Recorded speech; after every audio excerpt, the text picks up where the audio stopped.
All right, let's talk about AI, specifically how to stop getting those bland, mediocre results and start getting absolutely amazing ones. And it all comes down to mastering one thing, the art of the prompt. You know the feeling, right? You ask the AI for something brilliant, and what you get back is, well, just a paragraph of total nonsense. You end up spending more time fixing the AI's work than it would have taken to just do it yourself. It's super frustrating. But what if I told you the problem isn't the AI at all? And there it is. That's the big secret. The quality of what you get out of an AI is a direct reflection of the quality of what you put in.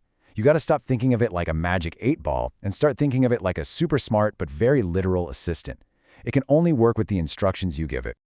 So let's dig into the first big mistake pretty much everyone makes. It boils down to a really simple rule. Vague instructions will always get you vague results. I mean, if you don't give the AI a clear target to aim for, how can you expect it to hit the bullseye? It's just guessing. I mean, just look at the difference here. Write something about marketing. That could be literally anything. But the fix is beautiful. It specifies the length, the audience, the exact topic. All of a sudden, the AI isn't guessing anymore. It has a clear mission. This is another classic. You have to tell the AI how you want the information. Do you want it in bullet points, an essay, a script, maybe a table? Telling it the format you want right in the prompt is going to save you so much time later on. An AI doesn't just have a default personality, you have to give it one. Are you looking for something that sounds super academic and formal, or do you want something more inspiring and chatty? Specifying the tone and style, that's how you get content that actually sounds like it was written by a person for a purpose. Okay, let's move on to the second major mistake, and this one is a huge one. It's forgetting to give the AI context. You have to remember, this thing can't read your mind. It has absolutely zero background info on your project or what you're trying to achieve. It's your job to provide all of that. And this is a perfect example. Asking an AI to just explain climate change is like asking it to boil the entire ocean. It's way too big.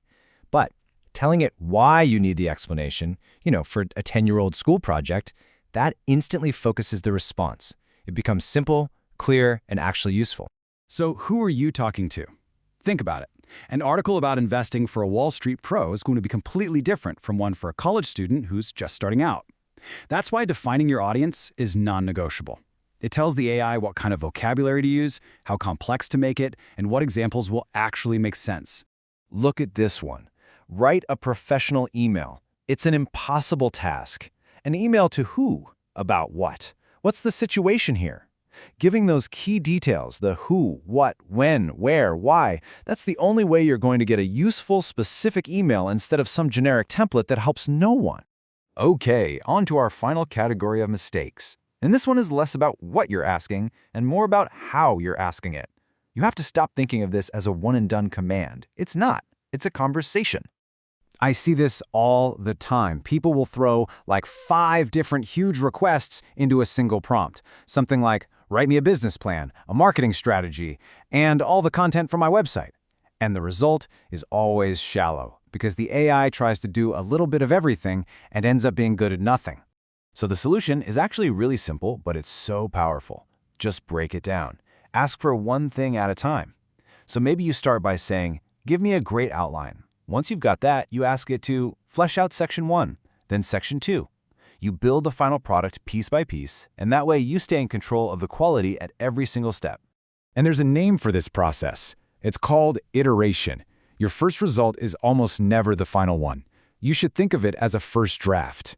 The real magic, the real good stuff, happens in the follow-up prompts, where you guide the AI, you refine it, and you perfect that output together. So once you have that first draft, you start the conversation. You might say, okay, this is a decent start, but it needs more punch. Make it more persuasive. And then you build on that. Awesome, that's way better. Now let's back it up. Add some more specific examples to support those main points. And you just keep refining it until it's exactly what you imagined. The final tweak might be something like, perfect. Now just simplify the language a bit so a total beginner can understand it. See? It's a back and forth. It's a collaboration. Okay, so let's pull this all together into a simple playbook you can use. These are the golden rules for every single time you sit down to write a prompt. Here it is. This is what it all boils down to. A great prompt is always clear, it's specific, it's full of rich context, it's oriented around a single goal, and it's structured in a way that makes sense.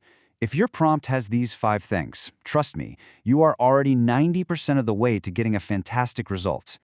So here's the big takeaway. The next time you get a bad response from an AI, don't just throw your hands up and blame the tool. Take a second, look at your prompt, and ask yourself, how could I have asked this better? Mastering this skill is what really unlocks the full potential of these incredible AIs. This isn't just some abstract theory, right? This is a practical skill you can start using literally right now. So the only real question left is, with this new playbook in your hands, what are you going to create?